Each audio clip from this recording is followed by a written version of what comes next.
శాంతి కాముకులుగా భారతదేశానికి తొలి నుంచి ఉన్నటువంటి పేరు కావచ్చు, మనం వ్యవహరిస్తున్న విధానం, విదేశాంగ విధానం కావచ్చు, లేదా ఉద్రిక్తతలో చోటు చేసుకున్నటువంటి పరిస్థితుల్లో కూడా సహజంగా చర్చల ద్వారానే సమస్య పరిష్కరించుకుంటూనే వస్తున్నాం. అటు చైనాతో కావచ్చు, పాకిస్తాన్తో కావచ్చు, అనేక అంశాల్లో కూడా అనేక సందర్భాల్లో ఇదే వైఖరిని వ్యవహరిస్తూ వచ్చాం. కానీ ఇక ఉపేక్షిస్తే లాభం లేదనేటువంటి నిర్ణయానికి భారత ప్రభుత్వం వచ్చింది. ఈ నేపథ్యంలోనే యుద్ధ మేఘాలు కమ్ముకుంటున్నాయి. ప్రస్తుతం బోర్డర్లోనే కాదు, దేశమంతా కూడా మనం చూస్తే ఆ యుద్ధ సన్నిధానికి సంబంధించినటువంటి పరిస్థితులే కనిపిస్తున్నాయి. తాజాగా ఇప్పటికే ఫేక్ ప్రచారాలు వద్దు, లేకపోతే లేనివి కల్పించవద్దని చెప్పి మీడియాకు కూడా గతంలో సూచనలు చేసింది హోంశాఖ. తాజాగా కూడా వైమానిక దాడుల సైరన్లను కూడా ప్రసారం చేయకూడదని మీడియా సంస్థలకు కూడా కేంద్ర హోం ప్రభుత్వం ఆదేశాలు కూడా ఇచ్చినటువంటి పరిస్థితి. దీనికి సంబంధించి సతీష్ ని ఒకసారి కూడా మనం అప్డేట్ తీసుకుందాం. సతీష్, ఏంటి ఈ నిర్ణయం? ఎందుకు అప్డేట్ ఏదైతే పాకిస్తాన్ మిలిటరీ బేసెస్ ఏదైతే టార్గెట్ చేసిందో ఇండియా, దానికి సంబంధించినటువంటి వివరాలు కూడా ఇప్పుడు అందుబాటులోకి వచ్చాయి. ఒకటి, రఫీకి ఈ సైనిక స్థావరం, మురీద్, చక్లాలా, రహీం యార్ఖాన్, సుక్కార్, చునియాన్, తర్వాత రాడార్ సైట్ పర్సూర్ లో ఉన్నటువంటి రాడార్ సైట్, తర్వాత సియాల్కోట్ లో ఉన్నటువంటి ఏవియేషన్ బేస్, వీటన్నిటిని కూడా టార్గెట్ చేశారు. వీటిలో నిన్న రాత్రి టార్గెట్ చేసినవి కొన్ని ఉన్నాయి, ఈ రోజు టార్గెట్ చేసినటువంటి కొన్ని ఉన్నాయి. అయితే యోమికా సింగ్, ఎవరైతే వింగ్ కమాండర్ యోమికా సింగ్ ఉన్నారో, ఆమె ట్విట్టర్ అకౌంట్ నుంచి ఒక అప్డేట్, ఇది మన టీవీలో కూడా మనం వేయొచ్చు. నేను మన కోఆర్డినేషన్ డెస్క్ కి పంపుతున్నాను, అదేవిధంగా మన డెస్క్ కూడా పంపుతున్నాను. దాన్ని మన స్క్రీన్ పైన చూపిస్తే బాగుంటుంది.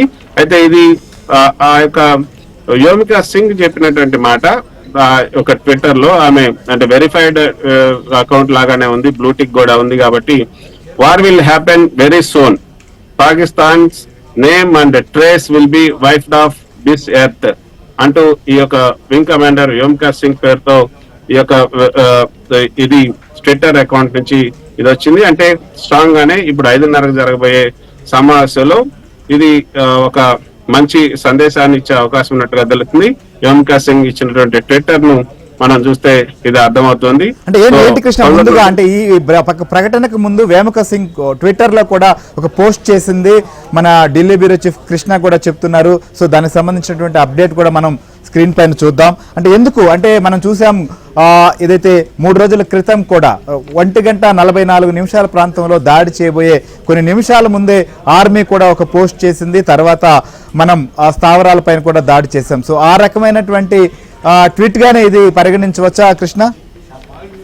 ఖచ్చితంగా 1:44కి మనం ఏదైతే ఉగ్రవాద శిబిరాల మీద దాడి చేయడానికి ముందు ఈ యొక్క రక్షణ శాఖ ఒక వీడియోను కూడా అప్లోడ్ చేసింది. తర్వాత మేము వార్ కి సిద్ధంగా ఉన్నాం, అంటే అటాక్ కి సిద్ధంగా ఉన్నాం అని కూడా ఒక ట్విట్టర్ లో కూడా ఒక మెసేజ్ పెట్టింది.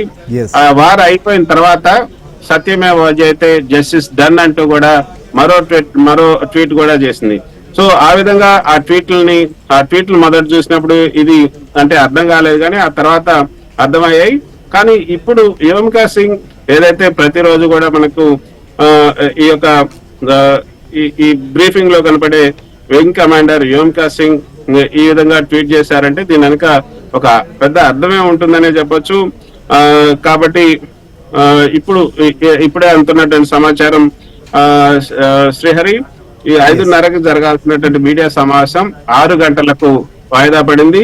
సో 6 గంటల సమయంలో ఈ యొక్క మీడియా సమావేశం జరగబోతుంది. ఏమైనప్పటికీ కూడా బ్లూటిక్ ఉంది కాబట్టి ఇది యోమికా సింగ్ యొక్క వెరిఫైడ్ ట్విట్టర్ అనుకోవచ్చు. సో ఖచ్చితంగా ఆమె చేసినటువంటి ఈ యొక్క ట్విట్టర్ లో war will happen very soon, పాకిస్తాన్స్ name and trace will B wiped of this earth అన్నది ఎంత స్ట్రాంగ్ గా ఈ యొక్క మెసేజ్ ఇవ్వటం, దాన్ని బట్టి చూస్తుంటే 6 గంటలకు జరిగే ఈ సమావేశంలో ఖచ్చితంగా ఒక నిర్ణయాన్ని అయితే భారత ప్రభుత్వం వెల్లడించబోతుంది. అందులో భాగంగానే ఈ యొక్క యాక్ట్ ఆఫ్ వార్ గా, అంటే any act of terror will be considered as act of war ఎక్కడైనా అంటూ చేస్తున్నది చూస్తున్నాం. సో అది మనకి ఒక మెసేజ్ లాగానే మనం చెప్పుకోవచ్చు. అంటే ఆ నిర్ణయం తీసుకున్న తర్వాతనే ఇక పాకిస్తాన్ ని కొట్టేయాలి, పాకిస్తాన్ పైన తీసుకోవాలి, డెసిషన్ తీసుకోవాలని